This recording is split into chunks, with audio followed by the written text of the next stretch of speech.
10వ తరగతిలో ఈసారి మార్కుల మెమోల్పై సబ్జెక్టుల వారీగా మార్కులు, గ్రేడ్లు ఇవ్వనున్నారు. ఈ మేరకు విద్యాశాఖ కార్యదర్శి యోగితా రాణా తాజాగా ఉత్తర్వులు జారీ చేశారు.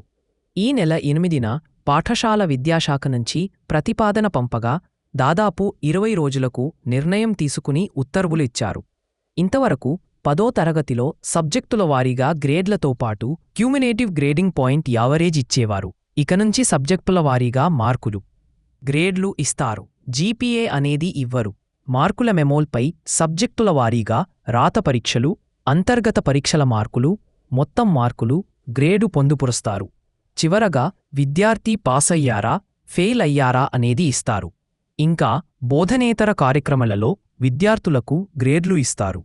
Value education and life education, art and cultural education, work and computer education, physical and health education అనే 4 కో-కరిక్యులర్ యాక్టివిటీస్కు సంబంధించి గ్రేడ్లు కూడా ముద్రిస్తారు. ప్రస్తుతం సీబీఎస్ఈలో సబ్జెక్టుల వారీగా మార్కులు, గ్రేడ్లు ఇస్తున్నారు. సీబీఎస్ఈలో అన్ని సబ్జెక్టుల మార్కులు కూడి మొత్తం ఎంతో ఇవ్వడం లేదు. ఇక్కడ అదేవిధంగా ఉంటుందా?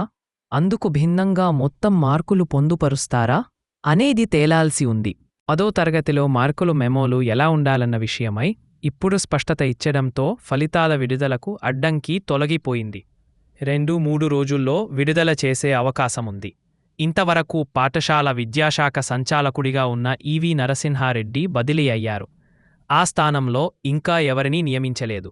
కొత్త అధికారి లేకుండా విడుదల వద్దనుకుంటే 1-2 రోజులు ఆలస్యమయ్యే అవకాశముందని భావిస్తున్నారు.